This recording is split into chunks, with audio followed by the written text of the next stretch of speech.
Muito bem, então, pessoal, estamos de volta, né? Vamos para mais um encontro, né? A nossa aula 7 do nosso curso de mecânica, né? Na aula anterior, a gente estudou a questão da terceira lei de Newton, tá? Lei da ação e reação, né? Para toda ação existe uma reação de mesma intensidade, mesma direção e sentido oposto, tá? E vimos isso porque agora a gente vai aplicar um pouco disso, né, na continuidade dos nossos estudos da segunda lei de Newton. Tá? Agora a gente vai para a parte de aplicações da segunda lei de Newton. Tá? E a aula de hoje, então, a gente vai trabalhar com as aplicações da segunda lei de Newton para sistemas com dois corpos, tá? Sistemas com dois corpos. Muito bem, então, partimos para o nosso estudo aqui, então. Tá? Então, aplicações da segunda lei de Newton, sistemas com dois corpos, tá? Para começarmos, então, vamos ver um pequeno vídeo aí, relembrando o que já aprendemos sobre a segunda lei de Newton, tá? Então, acompanhem o vídeo. E mais uma vez, para falar sobre o trabalho que leva o nome de Newton, eu tenho que citar Galileu, que nesse caso foi o responsável por introduzir o conceito de aceleração como a taxa com a qual a velocidade varia com o tempo, ou A igual a V sobre T. Isso significa que se um objeto está acelerado, ele precisa estar variando a sua velocidade. E ele pode estar fazendo isso de forma que fique cada vez mais rápido ou cada vez mais lento. E aí temos um movimento acelerado ou um movimento desacelerado. Mas quando nós olhamos para essa ideia, nós podemos perguntar o que de fato produz a tal da aceleração? E bom, a resposta é dada exatamente pela segunda lei de Newton. Quem produz a aceleração é a força. A segunda lei de Newton relaciona os conceitos fundamentais de aceleração e de força com a ideia de Galileu, sintetizada na equação A igual a F sobre m, ou a famosa F igual a ma, se você preferir assim. Olhando para essa equação, nós percebemos que a aceleração de um corpo é um resultado da interação de uma força sobre a sua massa. Se eu aumento a força, eu inevitavelmente aumento a aceleração. Mas se eu aumento a massa, eu aumento a inércia desse corpo, de forma que fica mais difícil de alterar o seu estado de movimento. Em outras palavras, a sua aceleração será menor do que no primeiro caso.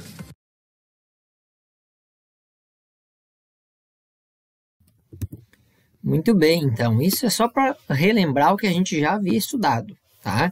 Relação, então, entre aceleração, força e massa de um sistema, ok? Agora sim, vamos dar continuidade, então, vamos avançar aqui no nosso estudo. Muito bem, tomemos como exemplo, então, o movimento de um trem, acelerado por uma força resultante, conforme mostra a figura ali, tá? Então, nós temos lá um trem composto por uma locomotiva e um vagão. Locomotiva A, vagão B, né? Sendo que a locomotiva, então, aplica força ao sistema, uma força resultante representada ali na figura por F. Tá? Então, muito bem, ó. A figura representa o trem acelerado por uma força resultante de intensidade de 13.000 newtons. Tá? Considere, então, as massas da locomotiva igual a 20.000 kg e a massa do vagão igual a 6.000 kg. Então, 20 toneladas a locomotiva, 6 toneladas o vagão. Tá? 13.000 newtons aplicados, então, pela locomotiva no sistema. Tá? Muito bem. Qual será o valor da força que a locomotiva A aplica sobre o vagão B para puxar ele? Então, 13.000 newtons é a força que a locomotiva aplica nos trilhos, tá? Para puxar o sistema. O sistema é quem? Locomotiva mais vagão. Mas quanto desses 13.000 newtons são transferidos para puxar o vagão? Os 13.000 vão para o vagão? Menos? Mais? Como que a gente vai fazer isso? É isso que a gente vai estudar nesta aula de hoje, tá? Muito bem. Então, a gente começa a resolver esse problema, né, trocando o sistema de dois corpos por apenas um corpo inteiro, tá? Que vai agregar a massa dos dois corpos. Assim, teremos, então, um corpo que vai possuir uma massa total de 26 kg, tá? E sujeito, esse corpo de 26 kg, sujeito, então, à aplicação de uma força de intensidade de 13.000 newtons. Tá? Então, observem a figura. Substituímos vagão e locomotiva por um único corpo que vai ter a massa dos dois, tá? Então, a primeira coisa a ser feita é determinar a aceleração do sistema, né? Pois essa é uma característica de ambos os corpos, tá? Tanto o vagão quanto a locomotiva terão a mesma aceleração porque eles estão unidos, tá? E aí é importante ressaltar, né? Se a locomotiva tivesse uma aceleração maior que o vagão, se a aceleração da locomotiva fosse maior que o vagão, ela teria que se afastar do vagão, porque a velocidade dela ia aumentar mais que a do vagão, tá? Mas isso não é possível. Por que não é possível? Porque locomotiva e vagão estão presos, estão unidos, formam um sistema só, tá? Tampouco poderia acontecer do vagão ter uma aceleração maior que a locomotiva. Se o vagão tivesse uma aceleração maior que a locomotiva, o vagão teria que ultrapassar a locomotiva. Mas vai ultrapassar como? Vai passar por cima dela se o trilho é um só? Também não é possível porque eles estão juntos, isso não tem lógica, certo? Então, como esses corpos estão unidos e formam um sistema só, obrigatoriamente a aceleração do sistema tem que ser igual para todos os corpos. Por isso que a gente começa a resolver o problema transformando os dois corpos em um só para inicialmente determinar a aceleração daquilo que a gente chama de sistema, tá? Muito bem. Então, temos ali o nosso sistema, agora formado por um corpo só, tá?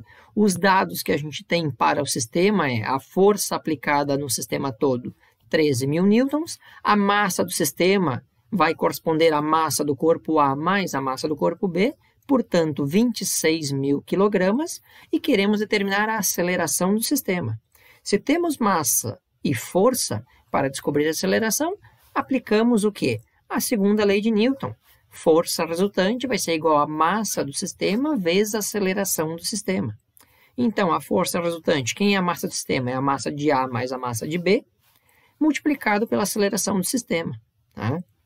A força, neste caso, aplicada ao sistema, é de 13.000 newtons. A soma das massas de A e B correspondem à massa do sistema, que são igual a 26.000 quilogramas, vezes a aceleração do sistema. Como o objetivo é descobrir a aceleração do sistema, o 26.000 que está multiplicando passa para o outro lado com a operação inversa da multiplicação, então ele passa dividindo. Então, será 13.000 dividido por 26.000. Podemos fazer as simplificações dos zeros, né? Simplificar por 3 em cima e embaixo vai ficar 1 sobre 2, e 1 dividido por 2 é 0,5. Então, a aceleração desse sistema é de 0,5 metros por segundo, porque é a unidade do sistema internacional, né? Já que a gente usou a força em Newton, que era sistema internacional, a massa em quilograma, que é sistema internacional, a aceleração será dada em metros por segundo ao quadrado. Tá? Então, o meu sistema tem uma aceleração de 0,5 metros por segundo ao quadrado, certo? Significa que, se a aceleração do sistema, eu tenho a aceleração de 0,5 para a locomotiva e 0,5 para o vagão, tá? Então, desta forma, a gente calculou assim a aceleração do sistema, que será essa correspondente igual tanto para a locomotiva como para o vagão. Muito bem. Agora que nós temos a aceleração do sistema, né, que é a da locomotiva e a do vagão, a gente vai dividir esse sistema em duas partes para trabalharmos apenas com o vagão que está sendo puxado pela locomotiva. Afinal de contas, o que o problema quer saber é quanto de força a locomotiva aplica sobre o vagão. Para saber isso, a gente divide o sistema e trabalha só com o vagão. Tá? Então, olha, dividimos o sistema, tá? Certo? E trabalharemos apenas com o vagão. Precisamos agora, então, determinar a força com que a locomotiva A puxa o vagão B. Ou seja, né, a força que A exerce em B. A gente vai representar isso por FAB. Tá? Sempre vai ser essa representação. FAB é a força que A exerce em B. Né? A primeira letra representa o corpo que está exercendo a força, a segunda, o corpo que está sofrendo a ação da força. Então, FAB é a força que A aplica em B. Tá? Muito bem. Então, ó, representando só o corpo que nos interessa agora, a gente vai trabalhar só com o corpo que nos interessa, que é o corpo B. Então, o corpo B está sujeito à aplicação da força AB, que é a força que A exerce em B. Tá? Muito bem. Para resolvermos isso, agora a gente vai utilizar apenas os dados do corpo B, né? Quais são os dados do corpo B que o problema nos deu?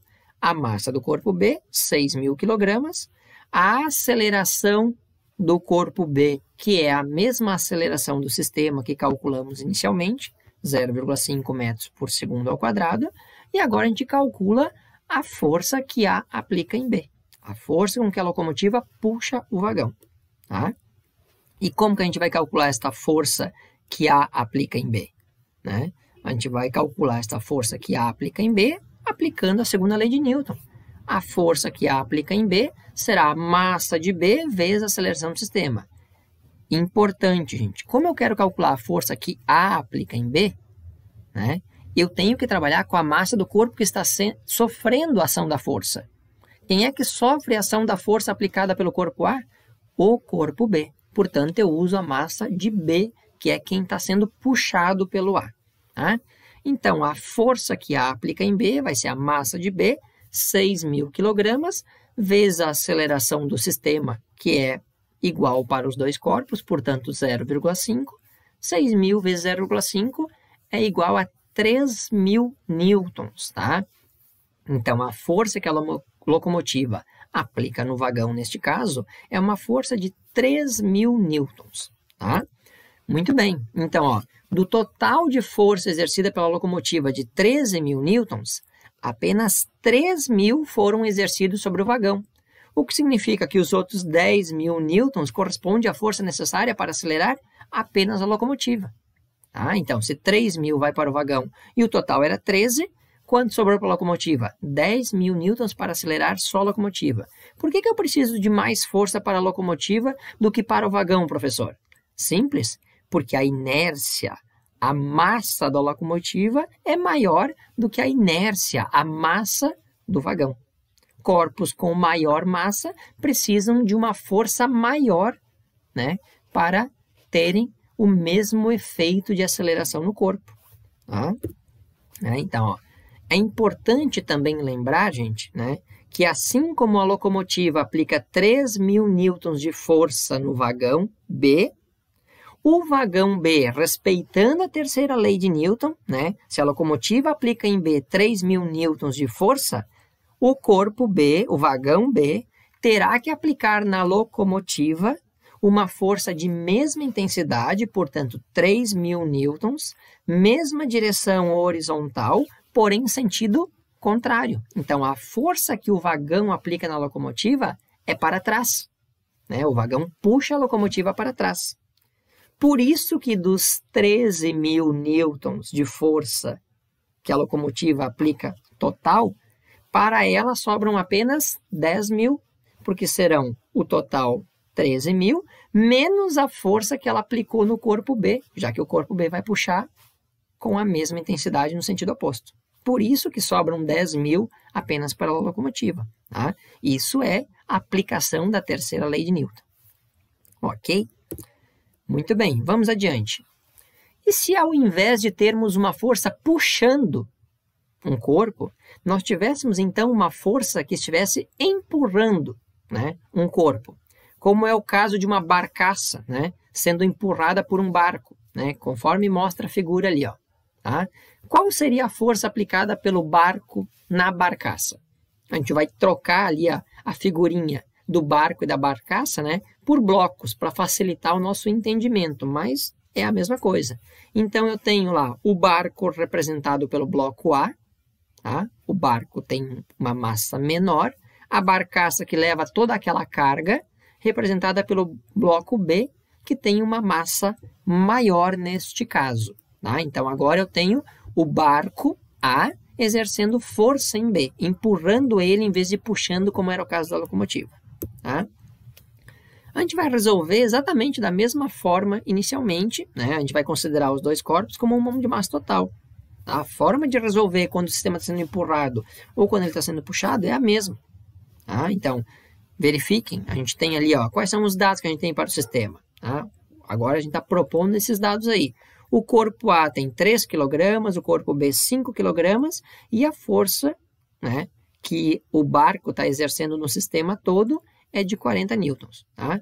Claro que as massas de barco e barcaça não seriam aquelas ali, a gente poderia multiplicar essas massas por 10.000, talvez, né? Ou por 1.000, certo? Então, a gente teria outras realidades de massa, mas para o efeito dos blocos é a mesma coisa, tá? É um exemplo didático aqui para entender como resolver, depois a gente aplica os valores reais, tá? Muito bem, então o que nós temos ali é isso, né? Um sistema com dois corpos, o corpo A, tá? Sujeito a uma força total de 40 newtons, o corpo B sendo empurrado pelo corpo A, e a massa de A 3 kg, a massa de B 5 kg. Tá? Então, a primeira coisa que a gente faz é calcular a aceleração do sistema. Como que a gente calcula a aceleração do sistema? Aplica a segunda lei de Newton como se o sistema fosse um corpo só. Então, a força resultante será a massa do sistema vezes a aceleração do sistema. A força resultante aplicada no sistema é de 40 newtons. A massa do sistema é a massa de A mais a massa de B, portanto, 3 mais 5, vezes a aceleração do sistema, né? A massa A mais B, 3 mais 5 é 8. 8 que está multiplicando a aceleração vai passar para o outro lado dividindo. Então, a gente vai ficar com o resultado da divisão 40 dividido por 8, igual à aceleração do sistema. E esse resultado 40 por 8 é igual a 5, ou seja, esse nosso sistema de corpos A e B se deslocam juntamente com o mesmo valor de aceleração de valor igual a 5 metros por segundo. Então, a primeira etapa do problema eu resolvi, que é calcular a aceleração do sistema. Agora que eu calculei a aceleração do sistema, o que será a próxima etapa, né? Agora que a gente já tem, então, a aceleração do sistema, tá? Que é igual tanto para corpo A como para corpo B, a gente vai fazer o quê? Novamente, a gente vai dividir, então, agora o sistema, tá? Vamos calcular somente a força que A aplica em B. A força que A aplica em B, a gente vai representar por FAB, a força que A aplica em B, tá? A gente separa os dois corpos, como está na figura ali, e trabalhamos apenas com os dados do corpo B. Agora a gente vai ter apenas os dados do corpo B. Então, ó, a força que o bloco A aplica em B vai servir para fazer o quê? Para empurrar o bloco B. Tá? Quais são os dados que a gente tem agora? Bom, se a gente vai trabalhar só com o corpo B, a gente tem a massa do corpo B, 5 kg. A aceleração do sistema que calculamos anteriormente, que é igual tanto para corpo A como para corpo B, porque os dois se deslocam juntos, tá? E queremos saber qual é o valor da força que o corpo A exerce no corpo B. Muito bem, aplica a segunda lei de Newton, força que A aplica em B será a massa do corpo que está sendo empurrado vezes a aceleração do sistema. Tá? Então, a força AB será a massa de B vezes a aceleração do sistema. A força B, qual a massa do corpo B? 5 kg. Qual a aceleração do sistema que calculamos inicialmente? 5 metros por segundo. O produto 5 vezes 5 vai dar o valor da força que A aplica em B, que neste caso é 25 newtons. Então, o corpo A transfere para o corpo B uma força de 25 newtons. Tá? Bom, assim chegamos então ao valor que A aplica em B de 25 newtons e, relembrando a terceira lei de Newton, lei da ação e reação, para toda ação existe uma reação de mesma intensidade, mesma direção, mas sentido oposto, tá? Se a força que o A aplica em B é de 25 newtons, a força que o B aplicará no A terá a mesma intensidade, né? A mesma intensidade, a mesma direção horizontal, mas sentido oposto. Então, B aplica no corpo A uma força também de 25 newtons, tá? Também de 25 newtons, tá?